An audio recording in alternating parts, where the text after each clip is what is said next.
decir, nosotros somos del criterio de que se pongan por lo menos mínimamente las condiciones para que el docente pueda desarrollar las actividades y cumplir con el protocolo y poder desarrollar las actividades. Pero poner en condiciones la parte de edilicia no llevaría no sé cuántos años, porque tenemos el 50% de las instituciones educativas en pésimo estado. Sí. Y no creo que en un lapso de 6 meses, como algunos plantean, por ejemplo, el iniciar virtual, el primer semestre, el segundo semestre en forma presencial, no creo que podamos solucionar eso en un lapso de 5 o 6 meses. Y ahí es justamente, señor Silvio, lo que la ciudadanía cuestiona cuando dicen, ya cumplimos un año de pandemia, ¿sí? Ya estamos a los un año de pandemia donde se cerraron las escuelas y la gente dice, ¿qué hizo el Ministerio de Educación en todo ese tiempo? Cuando uno pasaba por ciertas escuelas, veía un estado de abandono único. Y la verdad que sí, pero acá tenemos que ser también un poco objetivos en ese tema de... Acá tenemos 3 instituciones que son responsables por el tema de poner en condiciones las escuelas. En primer lugar el MEC, que tiene un porcentaje importante. En segundo lugar las gobernaciones a nivel país. Y en tercer lugar los municipios, porque son las 3 instituciones que reciben los recursos económicos para poner en... Hablamos del FONACIDE, ¿verdad? Sí, es decir, prácticamente el MEC tiene, yo creo que a su cargo el 30% de las instituciones que deberían poner en condiciones, ¿verdad? Pero creo que cuentan, no sé, con 5 o 6 arquitectos, creo que por 10 fiscales, inclusive la cantidad de recursos humanos es ínfimo, pero yendo un poquito a lo que son las gobernaciones, son los municipios, sabemos de qué manera se maneja el dinero. Te doy un dato, 604 millones de dólares. Desde que se creó los recursos de FONACIDE, creo que a fines de 2012, en la época del señor Federico Franco, fue el primer desembolso. Y a partir de ahí, más de 600 millones de dólares se han desembolsado a las gobernaciones y a los municipios. Y hoy nos salimos a recorrer y encontramos que el 50% de las instituciones educativas a nivel país están en pésimos estados. Si nosotros analizamos, si hacemos una división de esos 600 millones de dólares, no sé, que se inviertan 100.000 dólares por cada institución, prácticamente tendría que haberse arreglado 6.000 escuelas. Claro. De las 9.000 y algo, ¿verdad? Te digo nomás decir el grado de corrupción que también existe en esas instituciones. Pero independientemente a eso, nosotros lo que apuntamos a la vuelta a clase, y por lo menos lo que le corresponde al MEC, es por lo menos conseguir, o decir, que a través del Estado paraguayo pueda garantizar, por ejemplo, la provisión para el cumplimiento del protocolo, es decir, los recursos económicos. Estamos hablando de lavatorio de manos frente a cada aula, el termómetro que se debe utilizar en caso en que haya una institución con numerosos alumnos. Se va a necesitar más de uno, en unos casos se va a necesitar 5 o 10. También el alcohol en gel, el jabón líquido, el papel, mascarilla, es decir, todo lo que conlleva para el cumplimiento del protocolo de bioseguridad, que hoy a un mes no tenemos garantizado todavía, ¿verdad? Es decir, ¿y a quién le vamos a pedir? Al padre de familia, que justamente ahora está en una situación vulnerable en el sentido que la recepción económica de la pandemia es muy fuerte. O le vamos a pedir otra vez al docente o al director, es decir, que hagan algún tipo de actividad. Entonces, eso es lo que nosotros reclamamos, que por lo menos mínimamente en las instituciones que por lo menos tengan condiciones edilicias para recibir, también se pueda proveer de esos recursos, y hoy no lo tenemos. Es decir, estamos ya prácticamente a 28 días del inicio de las clases presenciales y todavía no tenemos una respuesta certera sobre la misma. ¿Cuál sería la acción específicamente de parte de la FEP con respecto a esto? ¿Van a emitir un comunicado? ¿Van a instar a un levantamiento en contra de ese inicio? Mañana nos reunimos en forma virtual, a las 19 horas. Tenemos también una reunión antes de eso entre los principales gremios a nivel nacional, de la UNE, de la UTEP, y a la noche nos reunimos en forma virtual con los presidentes de asociaciones a nivel país, y ahí vamos a definir, ¿verdad?, una postura oficial de la institución.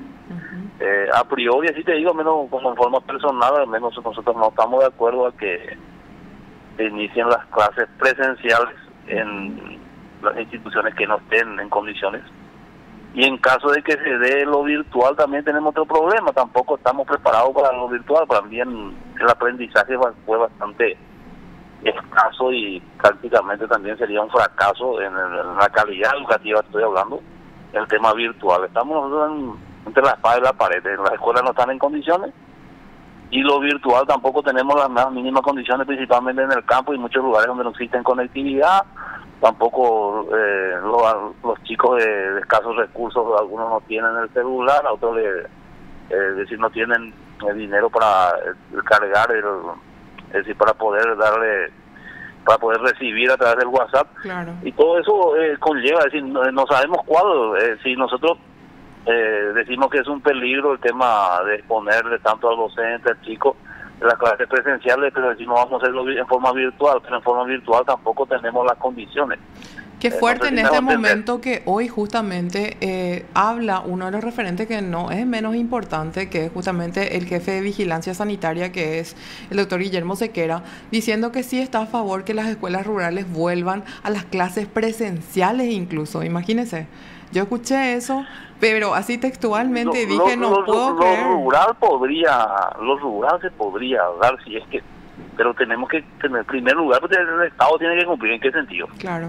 Que se tiene que revisar las escuelas si están, por lo menos la parte de infraestructura, están en condición. Segundo lugar, proveer de todos los elementos para el cumplimiento del protocolo de bioseguridad establecido por el Ministerio de Salud. Y ver la cantidad de alumnos, ¿verdad? Para respetar el distanciamiento social. Se podría dar, pero coincido contigo, estamos a un mes y todavía no se ha hecho ese proceso. Totalmente. Y hay otro punto también importante que también se escuchó justamente por parte del Ministerio en la figura de Robert Cano con respecto a las mascarillas. Ellos dicen que no van a dar, que no van a proveer. Imagínense si eso, por ejemplo, sucede. Yo, por ejemplo, particularmente con respecto a la ley del tapabocas mismo, que rige para todos al final, todos los paraguayos que habitamos esta tierra y los que no son paraguayos también, porque una ley es una ley. Al crearse misma esa ley, el Estado debería proveer el con qué no incumplirla. Y también el Ministerio con más razón aún, porque estamos hablando de niños en formación y estamos hablando de un tiempo que invierten los padres también en enviarlos con el que suben la boca prácticamente pensando de que van a estar cuidados sanitariamente, ¿verdad? Porque uno quiere que su hijo aprenda, pero también no quiere que se enferme. Claro, es decir, lo presencial es demasiado importante, ¿verdad? No vamos a decir que sea determinante, pero es demasiado importante porque está comprobado, al menos en base a la experiencia que tuvimos el año pasado, que el chico aprende 3 o 4 veces más en lo presencial que en lo virtual. Bueno, y por eso a nosotros nos preocupa la calidad educativa. Imagínate. Claro. ¿Cómo un docente va a desarrollar? Vamos a suponer un docente de tercer grado. Si seguimos así, supongamos que no esta situación optemos totalmente por lo virtual, vamos por lo virtual, y el próximo año, bueno, se regulariza. Prácticamente tenemos 2 años de virtual. Y el docente de tercer grado va a tener un contenido que desarrollar. Y si ese alumno no aprendió ni lo básico para... porque sí o sí, todo es correlativo, principalmente, por ejemplo, una asignatura como matemática. Matemática, claro. Bueno, ¿y cómo va a desarrollar? Es decir, ¿cómo va a avanzar? Le va a hacer existe un daño tremendo. Yo no sé si la gente no se da cuenta. Y aquí es el punto, y ese justamente, señor Piri, es el punto donde los ciudadanos y los padres específicamente se agarran de los pelos. Y yo le digo que estoy en esa situación porque tengo un chico en etapa inicial, ¿verdad? Y donde dice, y escucha en versiones oficiales del ministerio donde dicen que cerraron un año exitoso. ¿Exitoso en qué? ¿Exitoso para quién? ¿Exitoso medido con qué vara? Porque los papás pasamos las de Caín, nuestra casa se convirtió en una escuela. Tratamos de hacer lo que pudimos, muchos padres tuvimos que recurrir a la asistencia de nuestros niños, pagando, si es que podíamos, lo que pudimos y los que nos esforzamos para tener un refuerzo escolar, ya que no había asistencia en las instituciones. Entonces, cuando uno escucha como papá eso, realmente dice, ¿de qué están hablando? En ese sentido te puedo decir que tienes toda la razón. Yo tengo un hijo de 6 años que estaba en el preescolar. Estamos en las mismas, entonces me entiende hasta el hueso. Qué difícil mira que yo soy docente, mi señora también es docente. Yo no, y nunca lo sería, pero respeto la profesión. Y no, ¿cómo te diría? Nosotros hicimos todo lo posible, inclusive recurrimos a otro profesional, pero no es lo mismo. Hoy, ese chico sí es que mi hijo principalmente, y me imagino miles de casos similares.